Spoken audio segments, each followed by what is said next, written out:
संभल में जो हो रहा है ये बहुत खतरनाक ट्रेंड है।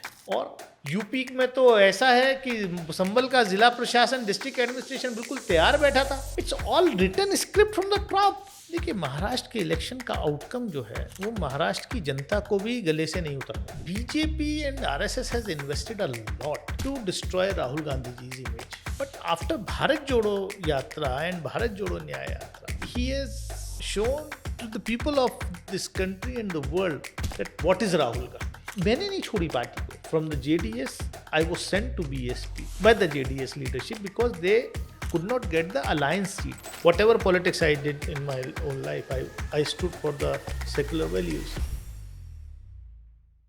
Welcome to the Statesman Talk. I'm your host, Anat Chaudhary.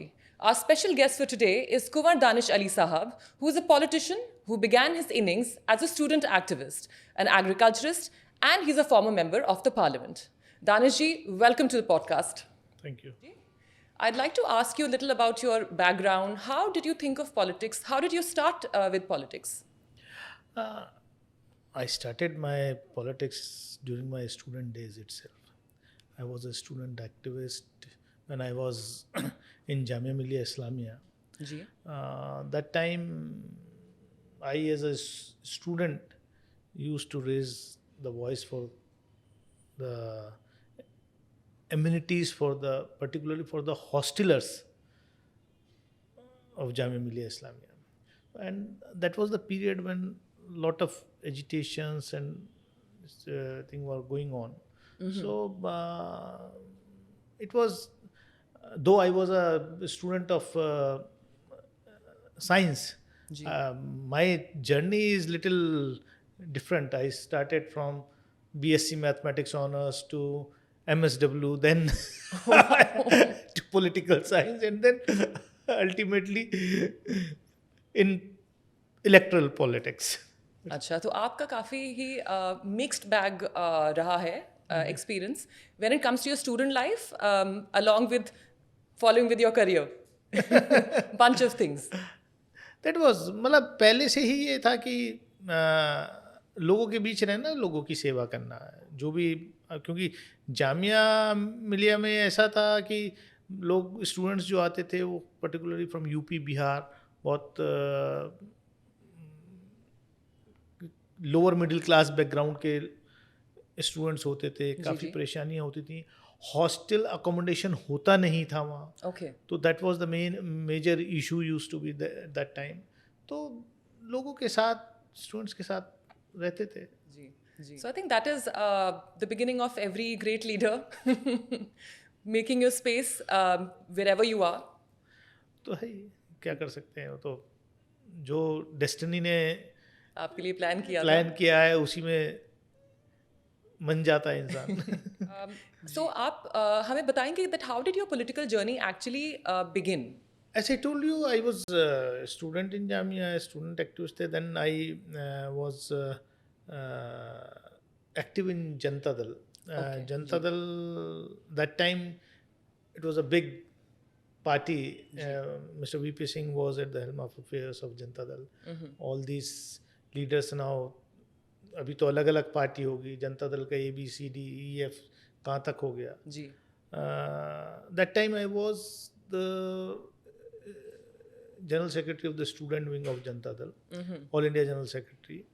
Then I became the President of Chhatra Janata Dal, the Student Wing of Janata Dal. Then Yuva Janata Dal President I was there. फिर party का जब division हुआ, when some big leaders went with the NDA, I was very close, and frankly speaking, Mr. Sharad Yadav groomed me as a student leader. But when he went with the NDA, that time Sharad ji, Nitish ji, and this George Saab and all, so I decided to be in the secular politics, and we may form the Janata Dal Secular at that time under the leadership of former Prime Minister Mr. H.D. Devegowda. And ultimately, I was the founder General Secretary of JDS that time, Ji. and see the misfortune. The name with the secular, that party is also today with NDA, is with Yes. BJP. So, though I was this JDS at that time was confined to South, particularly Karnataka, and to an extent in Kerala, some unit was there. In 2018-19, I decided that no, I should enter parliament, and that's how I was, with the consent of Mr. Devegowda and Kumaraswamy that time, I joined BSP, and I entered Lok Sabha with the blessings of the people of Amroha, my constituency Amroha. Okay. And Danishji, what were your feelings when actually your party that you served for such a long time went from secular, it went to the BJP? Would you like to tell us a little about that? It was very disturbing. And that's why at that time whatever politics I did in my whole life, I stood for the secular values. Ji. Till JDS was a secular party, till Mr. Devegowda was doing the secular politics, I was with him. Till Mayawati ji was doing the secular politics, before becoming, the perception has become that BSP has become a B team of BJP. Those were my differences with her. Okay. I was the parliamentary party leader of the BSP. But when I was asked to put down my voice against the government, I revolted. That's how action was taken against me, and that's why I decided to join Rahul Gandhi and Congress is that is the only force left now. Only Congress party under the leadership of Mr. Rahul Gandhi is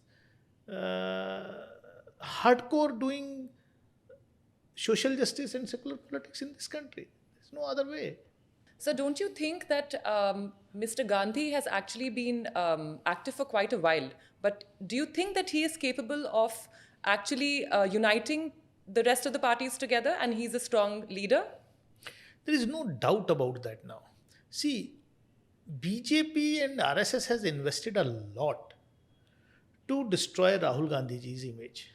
Okay. But after Bharat Jodo Yatra and Bharat Jodo Nyaya Yatra, he has shown to the people of this country and the world that what is Rahul Gandhi. There's no comparison with Rahul Gandhi in India today. Any political leader, his commitment, his struggle, his conviction on the issues, his knowledge, means I have seen last 5 years in parliament, on every issue, when BJP was trying to portray him as a non-serious leader. Yes. That time when I used to have discussions with him, he has very deep knowledge of every issue. And now, in this elections, parliament election, people has reposed faith in him. Though there are some shortcomings on some issues, but I think the future is safe in the hands of Rahul Gandhi. And Danish ji, आप हमें बताएंगे कि if you actually look at it, Congress has had a very long rule. And do you think that they've done enough to actually ensure communal harmony and development? Because a lot of things actually took place during the Congress time. देखिए, ये कांग्रेस का ही vision था, ये जी. पंडित जवाहरलाल नेहरू का ही vision था. हमारे साथ कितने और मुल्क आज़ाद हुए, कितने कंट्रीज में डेमोक्रेसी आई. जी. But why India became the mature democracy is because of the foundation of the institutions, independent institutions by Pandit Jawaharlal Nehru in this country. And the present regime under Mr. Modi is destroying each and every independent institution. और भाई कांग्रेस ने 45 साल इस मुल्क पर हुकूमत की ना जी भाई, 25 से 30 साल तो अब दूसरे लोगों ने भी किए ना। आप कब तक गाली देंगे कांग्रेस को? और जो आज है वो सब कांग्रेस का दिया हुआ है। You talk about IITs, you talk about IIMs, जितने भी इसरो हो, जितने इंस्टीट्यूशंस हैं, आप इनको बताइए ना, जो PSUs क्रिएट किए गए कांग्रेस के टाइम में, आपने एक एक करके you are handing over to your crony capitalist friends, not friends, only a friend. अभी तो बाकी तो अकेले एक आदमी को पूरे देश के एयरपोर्ट्स, पोर्ट्स, सब कुछ जो है सब एक नाम पे, only Adani. We are not against corporate houses, but there should be a level playing field. सब कुछ एक को नहीं दिया जा सकता, कंपटीशन होना चाहिए। या क्या कि आप कनपट्टी पे रख के कहो कि नहीं, ये एयरपोर्ट जो है, अगर बचना है तुम्हें, अगर एजेंसी से बचना है तो Mumbai airport should be handed over to Adanis. अगर एजेंसी से बचना है, NDTV should be handed over to Adani.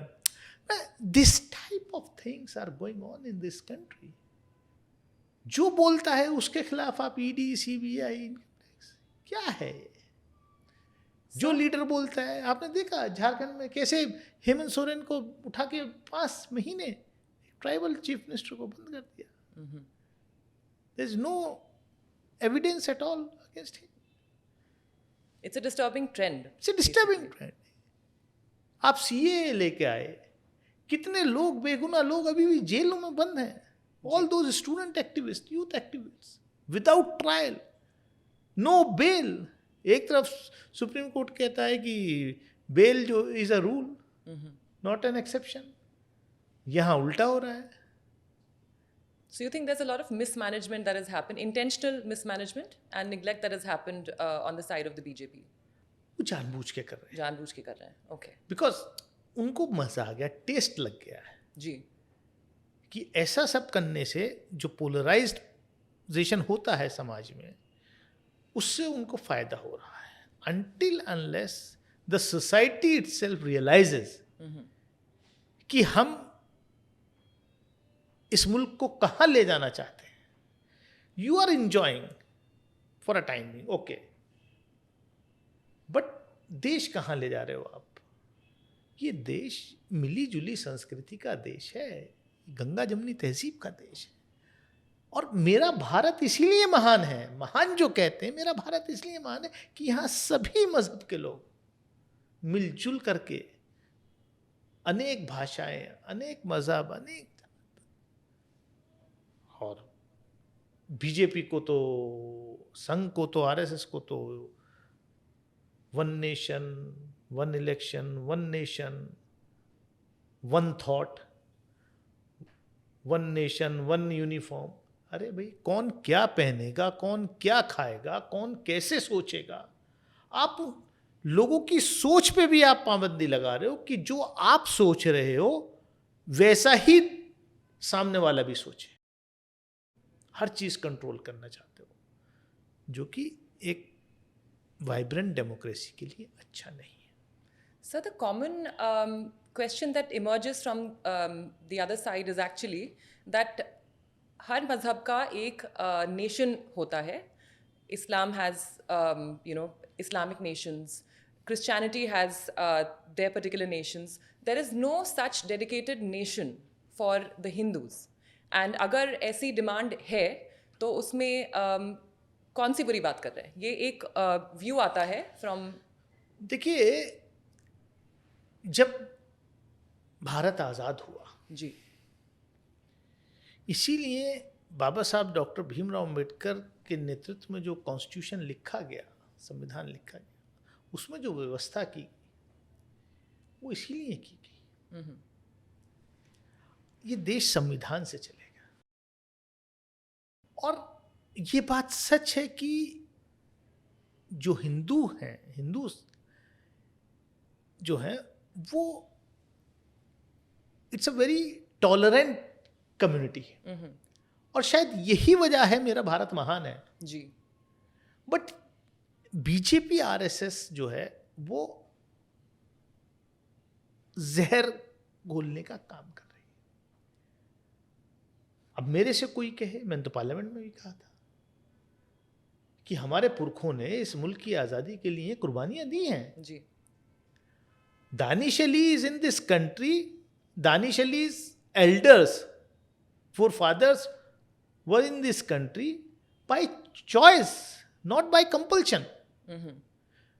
We had a choice कि हम एक मजहब की बुनियाद पर बन रहे मुल्क में रहना पसंद करेंगे या एक सेकुलर डेमोक्रेटिक मुल्क में रहना पसंद करेंगे जी। And we are proud that our forefathers has chosen a secular democratic country like India. We rejected Jinnah. Our forefathers rejected Jinnah. Our forefathers accepted Gandhi as their leader, not Jinnah. आप जिन्ना की कब्र पे जाकर के जो है माथा टेकोगे और राष्ट्रवाद का सर्टिफिकेट हमसे मांगोगे, क्या है ये? Sir, what are your views on the Sambal incident that has recently taken place? देखिए, इट्स वेरी अनफॉर्चुनेट। एक तरफ तो संघ प्रमुख कहते हैं कि हर मस्जिद के नीचे जो है आप शिवलिंग नहीं तलाश सकते। इसीलिए मैं कहता हूं कि आरएसएस की करनी और कथनी में कितना फर्क है। जो संस्था, जो ऑर्गेनाइजेशन आज़ादी के 52 साल बाद तक अपने हेडक्वार्टर्स पे तिरंगा नहीं फहरा सकती थी, वो आज सबसे बड़ी राष्ट्रभक्त हैं। जिन्होंने संविधान जिस दिन लागू हुआ इस देश में 26 जनवरी 1950 को लागू हुआ, उसके 4 दिन बाद के अगले हफ्ते के आरएसएस के माउथपीस ऑर्गेनाइजर का लेख पढ़िए आप, दे रिजेक्टेड दिस कॉन्स्टिट्यूशन।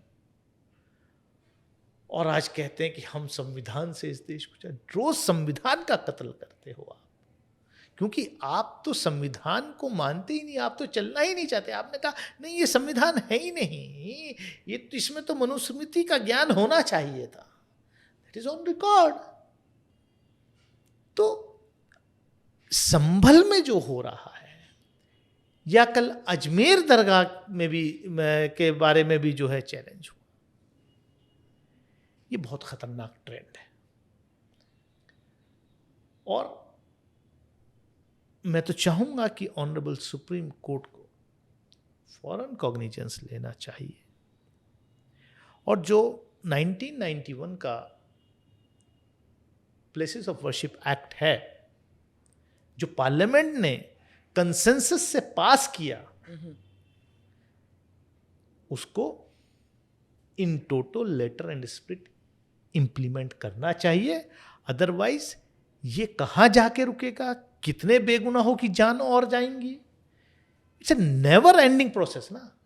कोई भी भाजपा या आरएसएस, बजरंग दल का कोई कार्यकर्ता को चला जाता है, किसी भी लोअर कोर्ट में एक एप्लीकेशन देता है, और जज साहब जो हैं उस पर सर्वे का ऑर्डर कर देते हैं। और यूपी में तो ऐसा है कि संभल का जिला प्रशासन, डिस्ट्रिक्ट एडमिनिस्ट्रेशन बिल्कुल तैयार बैठा था जी। It's all written script from the top. कहीं ऐसा सुना है कि दोपहर में एप्लीकेशन फाइल होती है और 2 घंटे बाद सर्वे के लिए एएसआई और डिस्ट्रिक्ट एडमिनिस्ट्रेशन की टीम जो है उस कई सौ साल पुरानी मस्जिद में पहुंच जाती है, सर्वे भी हो जाता है, शांति वो घर आ जाते हैं। लेकिन जो मकसद था वो पूरा नहीं हुआ था उस दिन 19 को। फिर 4 दिन बाद दोबारा सर्वे के लिए जाते हैं, तो अब मकसद पूरा हो गया, 5 बेगुनाहों की जान चलेगी, संभल जल गया, सैकड़ों लोग गिरफ्तार हो रहे हैं, प्रॉपर्टीज को आग लगी है। तो कैसा भारत आप बनाना चाहते हो भाई? Why did you feel the need to switch between parties? नहीं, मैं सियासत जो करता हूँ, जी. राजनीति जो करता हूँ, वो अपने ज़मीर की आवाज़ पर करता हूँ. You can research my parliamentary debates and you can research the political line of BSP Supremo that time. It was contradictory. तो मेरी जो ज़मीर की आवाज़ थी उसको मैं पार्लियामेंट पे रखता था, because people have elected me, I am representing my people. तो जो उनकी आवाज़ है, जो मेरी कॉन्स्टिट्यूंसी के लोगों की आवाज़ है, मुझे उनको बात करनी है. और जब मैंने नहीं छोड़ी पार्टी कोई, Okay. From the JDS I was sent to BSP by the JDS leadership because they could not get the alliance seat. BSP और JDS के अलायंस की बात थी जी. यूपी में. अलायंस में सीट नहीं मिली, तो इसलिए मैं BSP के सिंबल पे चुनाव लड़के पार्लियामेंट पहुंचा. अब की बार जब मैं अडानी के खिलाफ, जब मैं सरकार के खिलाफ ज़्यादा आक्रामक तरीके से पार्लियामेंट में बात कर रहा, उससे मेरी पार्टी की लीडरशिप को, बहन जी को तकलीफ होती थी. तो उन्होंने मेरे खिलाफ एक्शन लिया, मुझे पार्टी से सस्पेंड किया. There was no other option. Rahul Gandhi ji ने एक बड़ा दिल दिखाया, वो मेरे घर आए, उन्होंने मुझे गले लगाया, उन्होंने मुझे अपनी पार्टी में इनवाइट किया. I joined his, I contested as a Congress candidate. Okay, so आपने मेरा एक आइडियोलॉजिकल कमिटमेंट है, ओके, जिससे आप डिटर नहीं हुए, आप ना हुए हैं और ना मैं होऊंगा. ओके. जो मेरा आइडियोलॉजिकल कमिटमेंट है वो चट्टान की तरह स्ट्रांग है और रहेगा जब तक जिंदा रहूंगा. अपने कमिटमेंट पर सियासत करूंगा. Okay, so I like to ask you, being a Muslim, what do you think that, आपको क्या लगता है इंडिया में मुस्लिम्स का फ्यूचर कैसा है? What do you think is the future to come for Muslims in India? It all depends upon the future of this country. Why we talk about only Muslims? अगर देश का future अच्छा होगा तो भारतीय मुसलमानों का भी फ्यूचर अच्छा होगा. जब देश का ही फ्यूचर बर्बाद करने में देश की सरकारें और देश के लोग लग जाएं, तो उसमें फिर हिंदू और मुसलमान नहीं बचता. भविष्य देश का खराब होता है, भविष्य समाज का खराब होता है कि हम कैसी सोसाइटी बना रहे हैं. अगर 85% डूबेंगे तो 15% माइनॉरिटीज भी डूब जाएंगे इस देश में. वो तो कहते हैं कि 85 बनाम 15, वो खाली वोट के लिए कहते हैं. मैं कहता हूं कि देश की तरक्की के लिए और देश की बर्बादी के लिए दोनों एंगल से आप सोचिए. कोई देश संपन्न नहीं हो सकता. कोई, देखिए बहुत सिंपल है. आप बैठे, आपका जिस्म है, जिस्म का अगर एक भी पार्ट कमजोर होगा तो you are not a fit person. Very true sir. And Muslim minorities are part of this country. अगर 14% लोग को आप अलग निकाल दीजिए तो कहाँ आप मजबूत रह जाएंगे. तो इसलिए देश को मजबूत करना है तो इस देश में हर समाज को मजबूत करना होगा, चाहे वो SC ST हो, OBC हो, माइनॉरिटीज हो, कोई भी हो. सर, पर मैं आपसे इस पे ये सवाल पूछना चाहूँगी कि क्या आपको फिर भी ये लगता है, डिस्पाइट जो कमेंट्स होते हैं, that you actually see the divisive politics that is in trend now, उसके बावजूद आपको लगता है जब कि आपकी तरफ कमेंट्स आते हैं एंड मार्जिनलाइजेशन किया जाता है एंड टारगेटिंग की जाती है, जैसे mob lynching, all of these, आपको लगता है फिर भी कि आप बॉडी का पार्ट हैं? देखिए, वो कुछ लोग हैं जो हमें नहीं समझते इस देश का पार्ट, इस बॉडी का पार्ट, लेकिन ऐसे लोग कम हैं.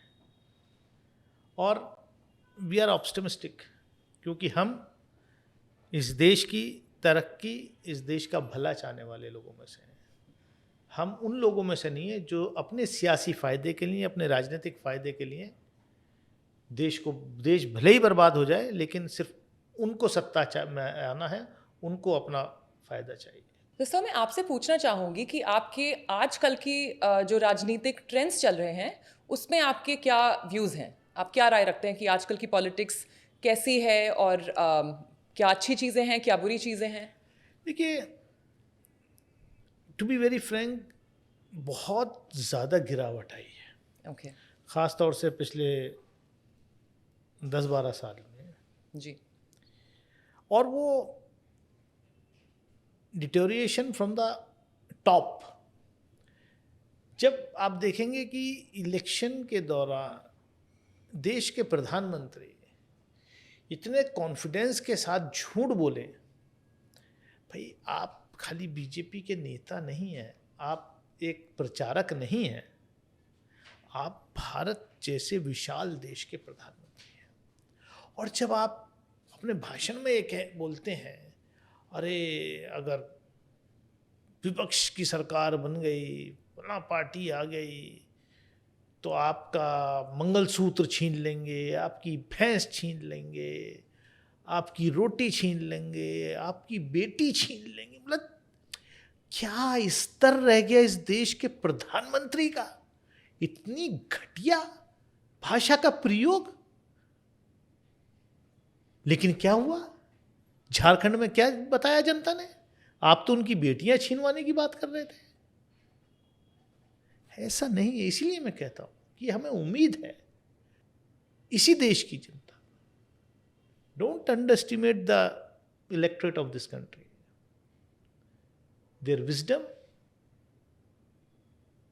उनको जब मौका मिलेगा वो इलाज कर देते हैं। दानिश जी, एक आरोप कांग्रेस पे ये भी है कि कॉमनवेल्थ गेम्स के टाइम पे तो बीजेपी की सरकार नहीं थी, तब तो कांग्रेस ही थी, और जो खुली लूट मची है उस वक्त, उसमें आप क्या कहना चाहेंगे? वो तो कांग्रेस थी, वो तो बीजेपी का हाथ नहीं था इसके पीछे। देखिए, इस वो सब जो था, अब यही कांग्रेस की प्रॉब्लम है एक्चुअली। जी, उन्होंने इंस्टीट्यूशंस के अंदर अपने भक्त नहीं बिठाए।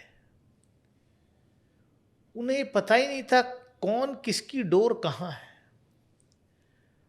अब उस वक्त के जो वो जनाब थे, जनाब विनोद राय साहब, सीए जी, उन्होंने तो 2G स्पेक्ट्रम को बताया था ना, 1,76,000 करोड़ का नुकसान है वहाँ। जी, ख्वाब में ही, सपने में ही नुकसान बता दिया था। और कांग्रेस का रूल जो था वो इतना इंडिपेंडेंट था कि अपने ही लोगों पे FIR करें, अपने ही कोलिशन। वहाँ कोई एक आदर्श सोसाइटी का केस हुआ था, उसमें चीफ मिनिस्टर का इस्तीफा ले लिया। और यहाँ बीजेपी के पास, मोदी जी के पास ऐसा लॉन्ड्रिंग करते हैं वो, ऐसा वॉशिंग पाउडर है, मोदी वॉशिंग पाउडर, ऐसी वॉशिंग मशीन में निकलता है कि सब सफ़ेद निकल के आता है। आप कल परसों इल्ज़ाम लगा रहे थे कि 70,000 करोड़ का घोटाला किया है अजीत पवार ने, और एक हफ्ते बाद उनको ज्वाइन करा लिया। आपके उप मुख्यमंत्री हैं। तो कहीं कोई बेसिकली क्या था, कांग्रेस के टाइम पर RTI कौन लेके आया? इट वॉज कांग्रेस ना। भाजपा ने उसका दुरुपयोग किया और गलत सलत आरोप लगाए। अल्टीमेटली अगर ये घोटाले थे, जिस कॉमनवेल्थ घोटाले की या 2G स्पेक्ट्रम की बात आप कर रही हैं, तो 11 साल से तो मोदी जी सरकार में है ना, सारी एजेंसीज आपके हाथ में है ना।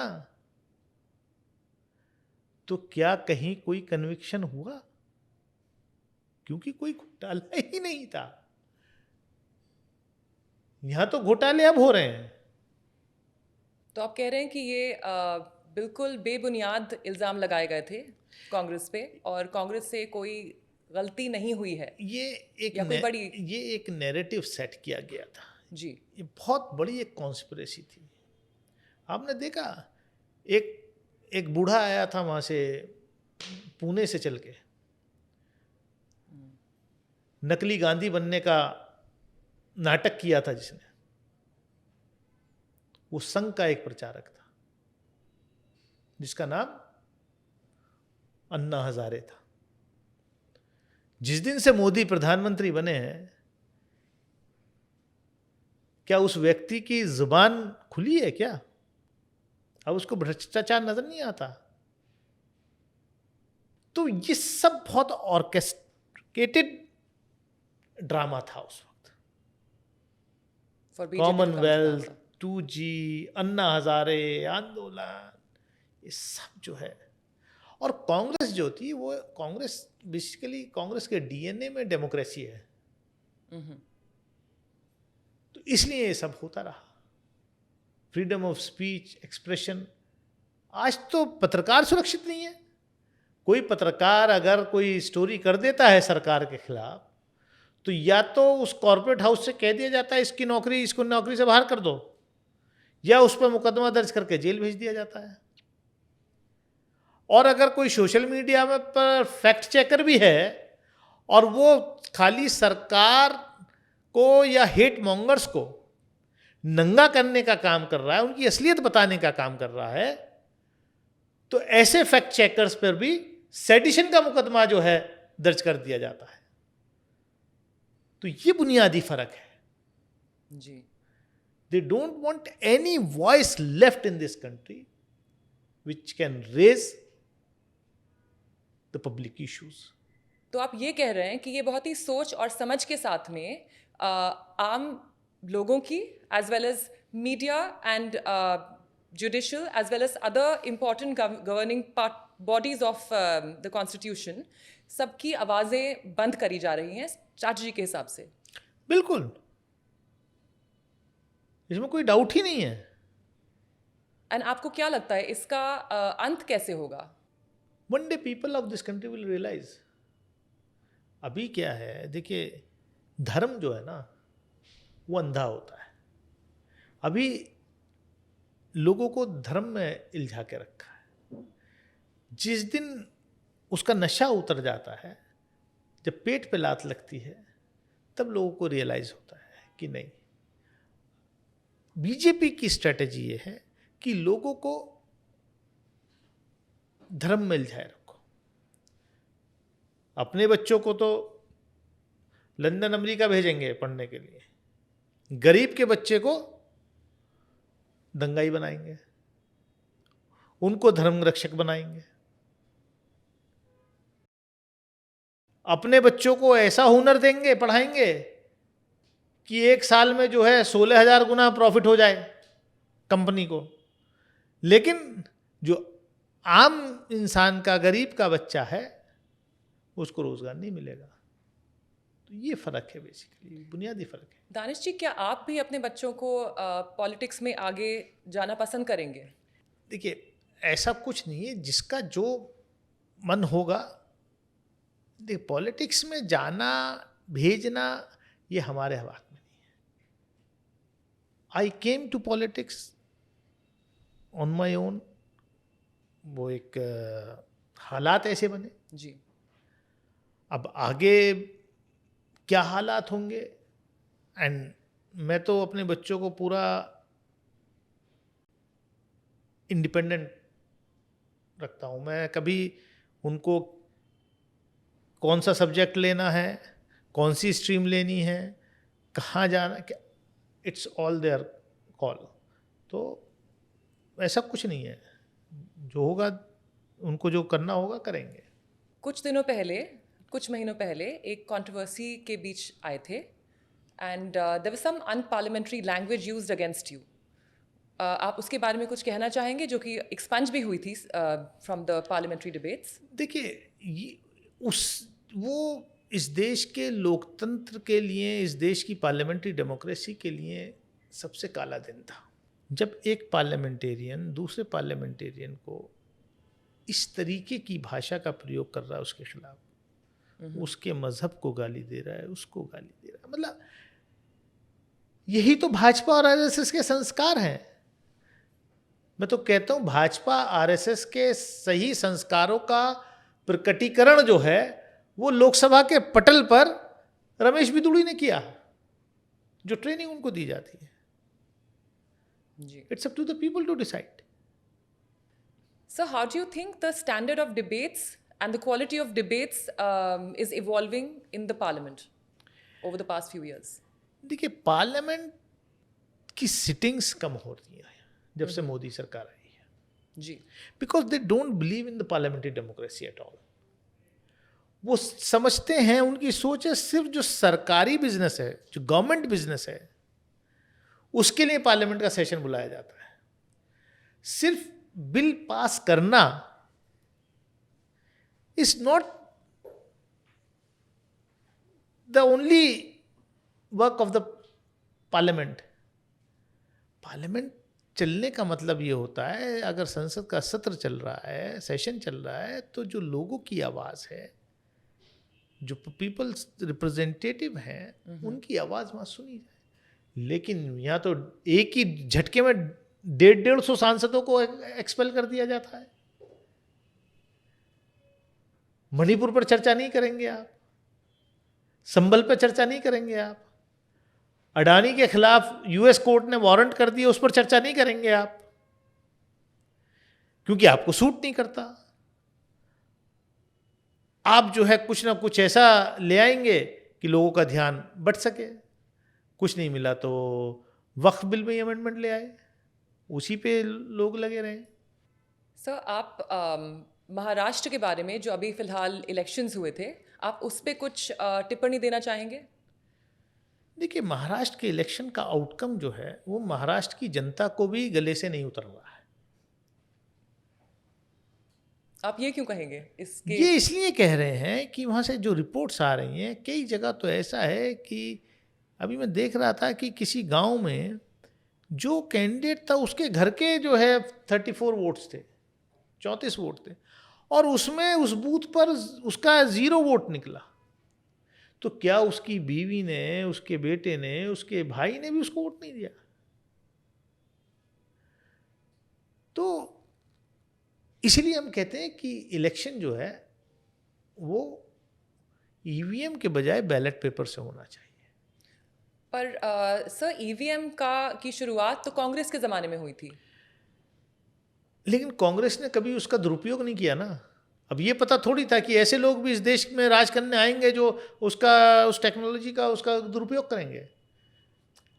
टेक्नोलॉजी जो है उसका उपयोग और दुरुपयोग में बहुत फर्क है. जी.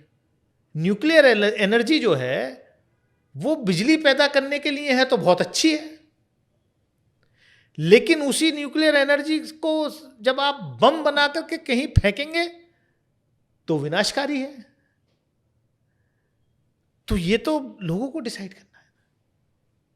क्या आप हमारे प्राइम मिनिस्टर के बारे में जो वो कमेंट करते हैं, जैसे कि बटेगा भारत तो कटेगा भारत, आप उसके बारे में कुछ कहना चाहेंगे? देखिए, मैंने क्या कहा कि आज़ाद भारत में इतने निम्न स्तर का भाषण करने वाला न तो कोई प्रधानमंत्री हुआ है, और मैं समझता हूं आगे भी शायद इस देश की जनता कभी ऐसा प्रधानमंत्री होने देगी. प्रधानमंत्री के भाई कटोगे बटोगे, अरे भाई तुम्हारे लोग ही तो रात दिन काटने और बांटने का काम कर रहे हैं. किससे कह रहे हो आप? कटोगे तो बटोगे, एक हैं तो सेफ है. हाँ,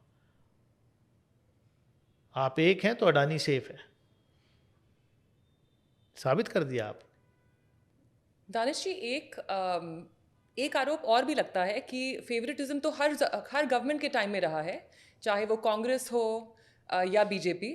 तो पहले कोई और फेवरेट थे, अब कोई और, लेकिन हमेशा कोई ना कोई फेवरेट तो गवर्नमेंट का रहता ही है. तो what is so harmful when the BJP has certain favourites? BJP has only one favourite. Congress के टाइम में कॉर्पोरेट हाउसेस थे, नॉट वन. कितने लोग इमर्ज किए? टाटाज, बिरलाज, अंबानीज, अडानी भी उसी टाइम के थे ना, या जो दूसरे कॉर्पोरेट हाउसेस थे, अलग अलग.